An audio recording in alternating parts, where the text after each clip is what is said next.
नांदेड दौऱ्यावर आहेत. आता 5 मिनिटं झाली आहेत, अजून आलो नाही की लगेच दांडकं पुढं केलं. दादा पुणे में नांदेड दौऱ्यावर आहेत, काय सांगा? भरती जा रही है. एक मिनिट, तुम्ही कारण नसताना कुठल्याही गोष्टीचा त्या ठिकाणी एखादी घटना घडल्यानंतर मीडियाने ती कशा पद्धतीनं लोकांच्या समोर मांडावी हा मीडियाचा अधिकार आहे का? पुण्यातल्या गोष्टीच्या संदर्भातला सगळ्यांनीच निषेध केलेला आहे की माणुसकीला काळीमा फासणारी घटना आहे. त्या नाराज आम्हाला ताबडतोब त्या अटक झाली पाहिजे म्हणून आम्ही सगळेजण प्रयत्न करत होतो. काल म्हणजे आज सुरुवातीला 1 वाजता त्याला अटक झालेली आहे. रात्री 12 नंतर जो 1 वाजतो त्या 1 वाजता त्याला अटक केलेली आहे. पोलिसांच्या ताब्यामध्ये तो आलेला आहे. पूर्णपणे चौकशी त्या ठिकाणी चाललेली आहे.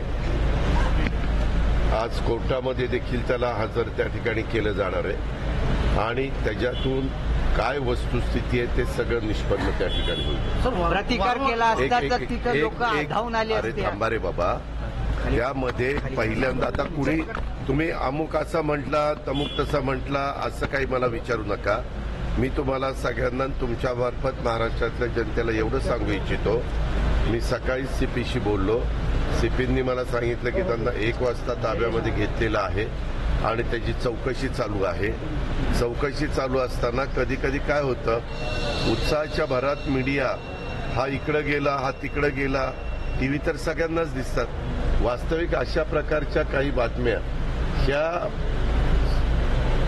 जी विकृत व्यक्ती असते, जी अतिशय काळीमा फासणारी व्यक्ती असती, त्या व्यक्तीला पकडण्याच्या करता ह्या वेगळ्या प्रकारच्या काही बातम्या दिल्या तर ते पण त्या बातम्या बघून की बाबा अमुक अमुक व्यक्ती अमक्या अमक्या राज्यात गेली, तमुक व्यक्ती तमक्या जिल्ह्यात गेली, शहरात गेली.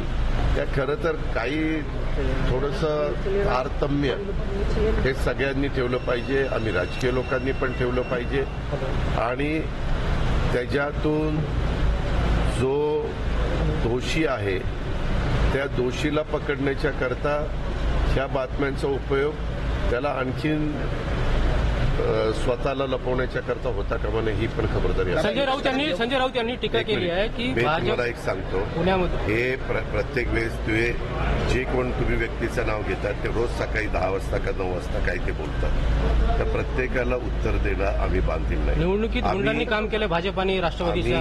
आम्ही काय झालं निवडणुकीमध्ये पुण्यातल्या गुंडांनी भाजप आणि राष्ट्रवादीचा प्रचार केला. त्याच्या संदर्भामध्ये जर काही तक्रार असेल, जे गुंड असतील त्यांच्या नावानिशी तक्रार दिली तर पोलीस चौकशी करतात. पोलिसाला सापडत फरार प्रशांत कोरटकर चौकशी चाललेली आहे. तुम्ही फक्त तो फरार तो इकडे गेला तिकडे गेला असं जरा दाखवायचं बंद करा.